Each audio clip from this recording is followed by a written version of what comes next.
All right, good morning, good morning. I'm just, trying to see if I can get this looking halfway decent. Good morning, guys. It's Kim the Crafty Nomad on April 26th, Veda Day 26th, April 26th, 2018. Good morning. I am in the car as usual on my way to work, and today is actually my father's birthday. So if he was still alive, which would be cool if he was, but we lost him in 2002, like right after I got married. So wow, yeah, 16 years ago we lost him, and I won't pretend we had the best, perfect relationship, but man, I wish that, he was still around.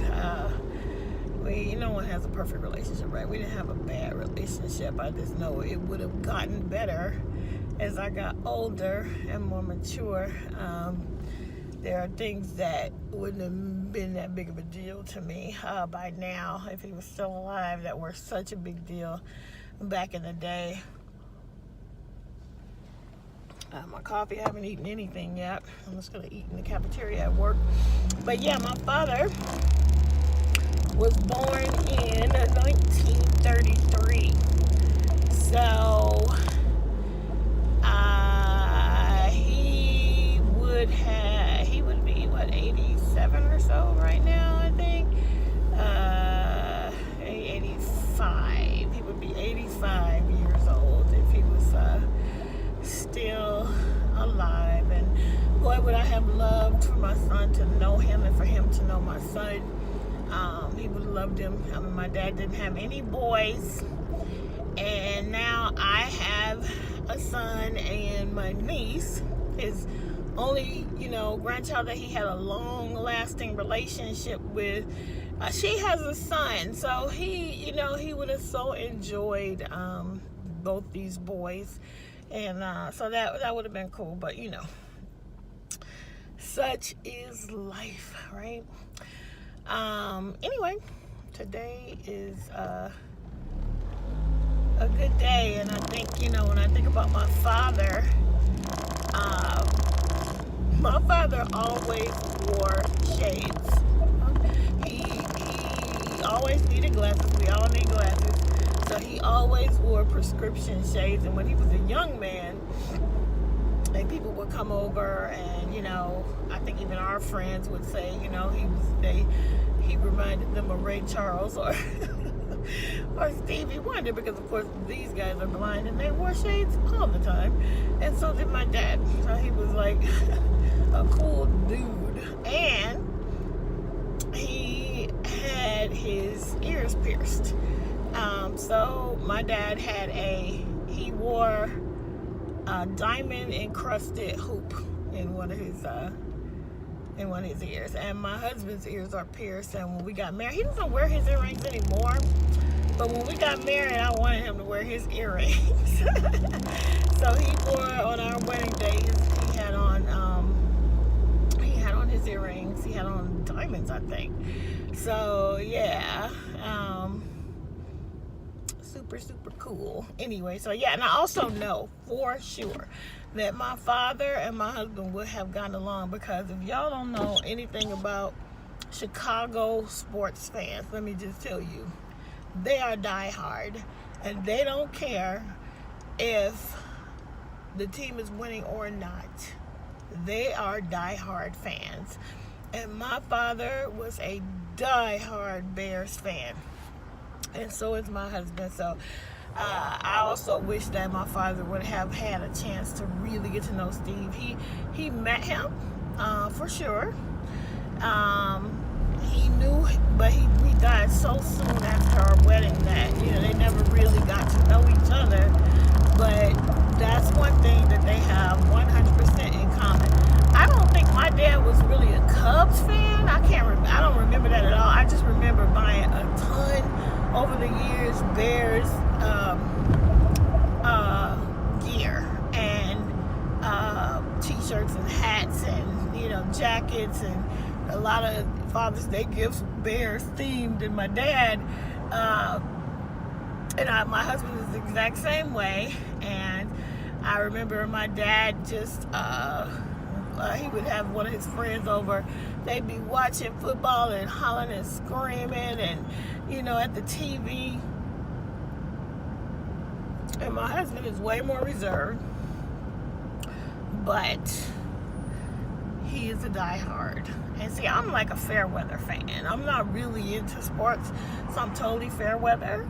So if they're not, the only time I get interested is when they are super, super winning. Like a couple years ago when the Cubs won the World Series. You talk about happy people, Cubs fans everywhere who have been waiting for 108 years for something like that to happen. And, my dad never saw it in his lifetime. It was a happy, happy day.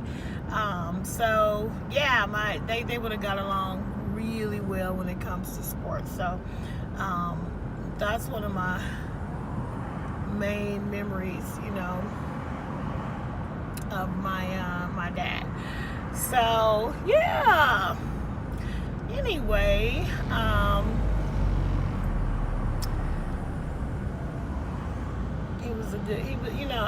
when you're a kid, you just don't get it, and there's plenty of things that, everybody has faults, but I think when I was younger, I focused a lot on the faults, and now, man, I would take it warts and all, it's just one of those things. You get older and you just like, what was I thinking?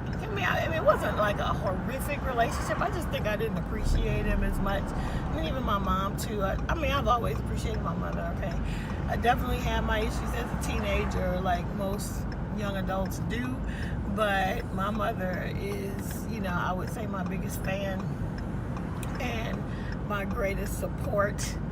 And I always got that about her. I think it took I didn't get that about my father. Anyway, not to be modeling, but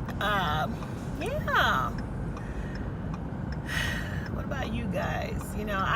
I'll say this, my boss, he's just a couple years younger than me, and he still has his grandmother, and I think that's so amazing to be this age. I'm 52, so he's 50, and to be 50 years old and still have your grandmother, what a blessing to still have your grandmother. And I haven't had a grandparent in many, many years.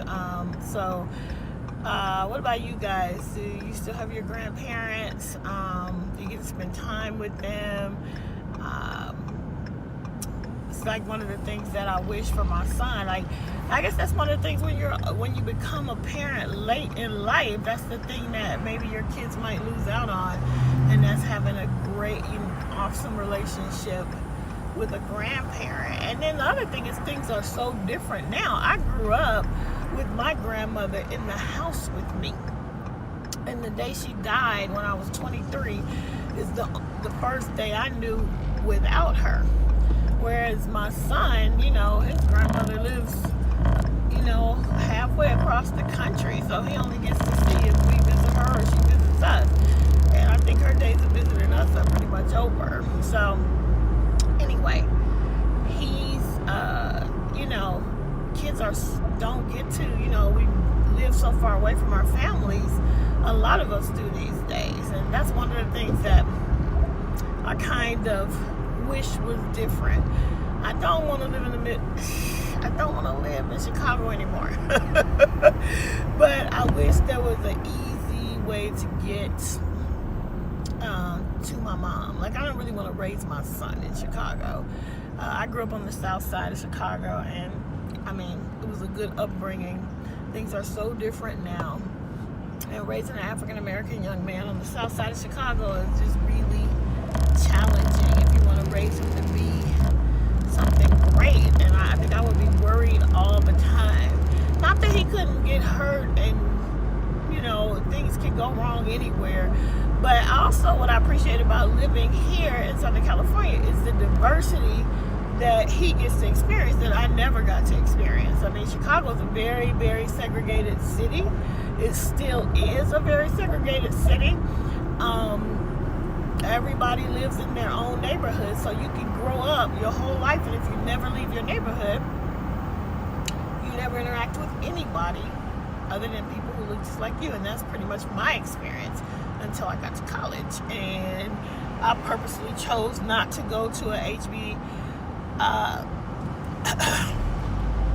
historically black college, HBCU, and because I was like, I gotta figure out how to interact with people of all kinds. But now, honestly, I kind of wish I did go to a HBCU. The people that I know that went, I feel like they came out of college confident.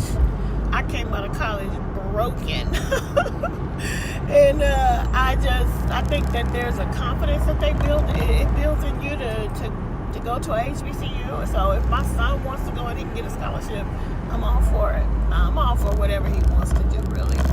Anyway, but he's growing up now in the Los Angeles area, and it's super diverse here. So in his school, he interacts with all kinds of people all day long, and he's not going to have the weirdness that I had when I went to college, where I was nervous to raise my hand, and I was, a little bit scared, and I had to get used to it. He won't have that. So anyway, I'm going to stop yammering on.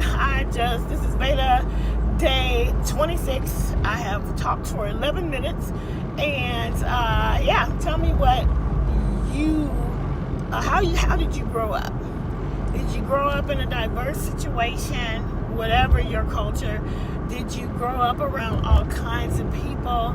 And are you in that way now? Do you live in a diverse area? I just heard that Los Angeles is one of the most diverse cities in the world. So I never read that. I just heard that someone said that, and I'm not sure. I haven't checked it out. But anyway, how did you grow up? What college did you go to? Did you go to a HBCU, or did you go to a Big Ten? I went to a Big Ten. I went to Northwestern University. Anyway, which is basically you could throw a rock from my house and get me there. Anyway, guys, signing off for Veda Day 26. I will talk to you guys tomorrow.